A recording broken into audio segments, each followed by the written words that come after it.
Nous avons vu la navigation à facettes. Nous allons voir maintenant, une fois qu'on a choisi son produit, qu'on a une structure d'URL propre, qu'est-ce qui se passe dans l'entonnoir de conversion. En gros, comment optimiser ces conversions.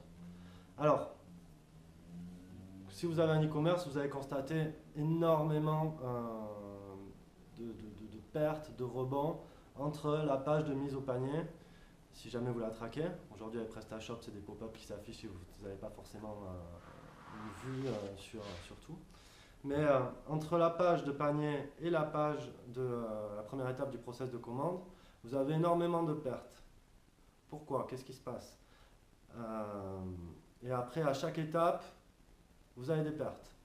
Entre la page panier et la page de validation de paiement, on a en général 66% de pertes. Quand on n'est pas optimisé. Hein. C'est énorme, hein. Ça fait 2 personnes sur 3 qui ne vont pas au bout du process de commande. Alors, évidemment, cela peut tenir de votre concept, vous ne faites pas de vente événementielle, il n'y a pas de promo, tous ces éléments-là, toute la dynamique commerciale derrière, la valeur perçue dans le temps, elle joue, évidemment, sur ce système de conversion. Il y a des sites, hein, qui sont très rares, mais qui convertissent très très bien. Et ça tient du concept, ça tient des événements, ça tient d'éléments marketing. Au niveau technique, c'est ça qui nous intéresse aujourd'hui, comment on va optimiser son entonnoir de conversion. En fait, à chaque étape, on a des freins. La principale sur l'ensemble, ce que les statistiques montrent, c'est évidemment l'argent. On est sur un site de vente, les gens ils ont l'intention d'acheter et au final ils se ravisent. Donc à chaque étape, il faut les rassurer.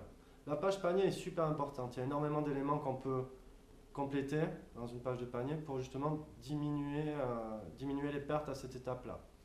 On peut avoir un franco de port par exemple, l'afficher, montrer le delta entre le panier et le franco de port. Ça, c'est un élément qui est très important. Proposer des facilités de paiement. Ça, c'est ce qu'on a dans les étapes successives. En fait, il faut retenir bien que si on a énormément de pertes sur la page panier, c'est parce qu'il y a il y a beaucoup de gens qui mettent au panier pour connaître les frais de port. Ce n'est pas des choses qui sont forcément ostentatoires sur le site qu'on met en avant.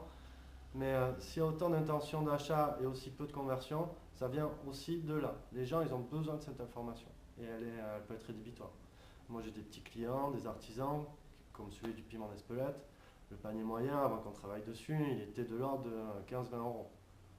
Le port, il est de 10 ou 15. Donc là, c'est un produit rare. Les gens sont prêts à payer le double de ce qu'ils aient du produit pour avoir la livraison. Donc c'est l'inconvénient de l'e-commerce. Il faut savoir le maîtriser. Et c'est ce que je me suis rendu compte, c'est qu'en fait, en démultipliant les solutions, en tâchant de diminuer le franco de port, on diminuait aussi ces pertes-là. Il y a les livraisons en point relais qui marchent très bien. Il y a les facilités de paiement. Il y a le fait de démultiplier les solutions de paiement. Si vous proposez que la carte bleue et vous rajoutez le système de paiement par PayPal, vous allez augmenter vos ventes.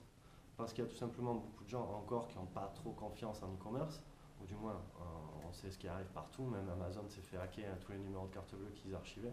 En France, c'est interdit d'archiver les numéros de carte bleue. Mais bon, eux, ils se débrouillent, ils passent à travers. Ils ne sont pas sous la législation française. Et donc il y a énormément de freins, on peut les combler. La facilité de paiement, le PayPal, pour en revenir au portefeuille électronique, je me mélange un peu. Il y a énormément de gens qui ont un portefeuille électronique dédié aux achats en ligne. Ça, c'est important de le savoir parce que du coup, vous allez leur faciliter la tâche en leur proposant un bouton PayPal. Il y a plein de solutions qui arrivent, hein, Stripe notamment, qui ne sont pas forcément connues du grand public, mais qui vous permettent de diminuer les commissions données à PayPal notamment. Mais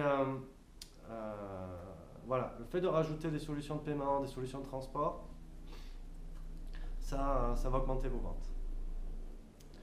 Alors après, si vous avez besoin d'une étude, je suis là pour y répondre. Hein. N'hésitez pas à me soumettre vos problématiques directement sur le site mercati.com ou à travers les réseaux sociaux dans lesquels je vais diffuser la vidéo. Bon e-commerce à tous!